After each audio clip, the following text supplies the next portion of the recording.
we have some advice, some tips, and even some good news for those who are hitting the road. Florida is set to witness a record-breaking year-end holiday travel surge. Amy Cherry has our top story. Mark Jenkins with AAA says this will be the busiest year-end holiday travel season in state history. 6.6 million Floridians to travel 50 miles or more during the upcoming year-end holiday travel period. So we're expecting 218,000 more Florida travelers than last year. The majority of them are going to be driving, about 6 million of them expected to hit the road, which is about 181,000 more Florida drivers than last year. So if you thought the roads, the airports, and all that was busy last year, well, just wait, because things are going to be even more busy this year. Air travel is also predicted to be strong between Christmas and New Year's. Air travel expected to set new record numbers nationwide, the second most in Florida, with about 356,790 Floridians expected to fly. If you're flying, your flight should already be booked, and here are 2 key tips. Arrive to the airport at least 2 to 3 hours before your departure time. Best advice, if you're going to check a bag, bring a carry-on bag and make sure you put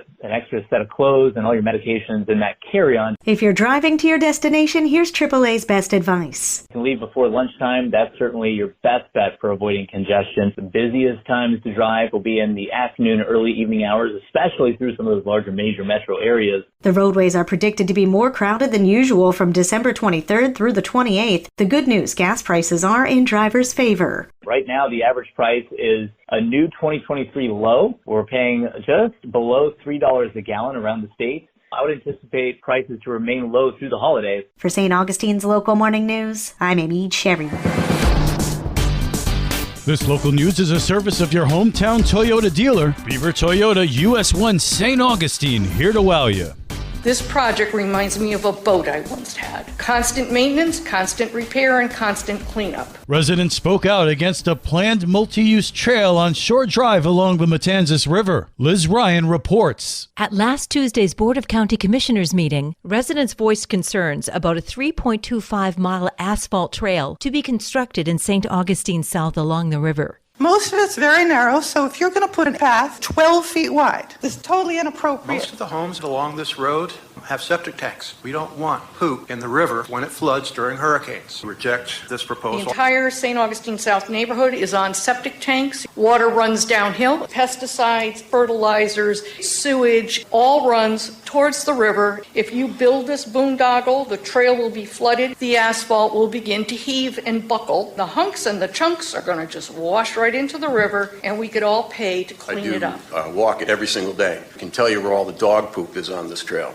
And we, in this county, seem to have a habit of plowing down acres of trees for development. It doesn't make any sense to me. How much parking are you deciding to impose along their green space? Wondering why they haven't considered just a sidewalk? Are there going to be future tax implications for St. Johns County, or will it go to assessment taxes for the people in St. Augustine South? I look out on the view and I see one road. I'm going to see 2 roads. I think it's a total waste of money. According to county officials, their own survey shows great support for the trail. They also said the trail would not impact the swale. They do not expect flooding to damage the trail. The number of parking spaces that will be added to service the trail is still undecided, and the county will conduct town halls to get community input. Roy Alamo, who represents District 3, which includes Shore Drive, acknowledged concern about the trail and promised to address it. I've been meeting with residents, I've been meeting with staff, and so when this does come forward, I will pull it from consent so that we can have a discussion about it. Maybe there can be some happy mediums there.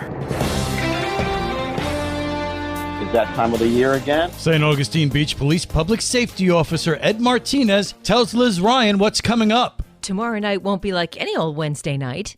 Santa will be making a visit to the police department from 5:30 to 7:30. There will be some music. We'll be giving away some goodie bags. There'll be the fire truck there as well, arts and crafts. And we also have a photographer that takes pictures of the event and also with the kids as well. And he will provide them the actual website where they could download the pictures of the families. Come on out. It's a great event. Santa, once again, will be making a special visit to the police department on Wednesday, December 13th. And speaking of the St. Augustine Beach Police Department, they have job openings as an officer on their police force.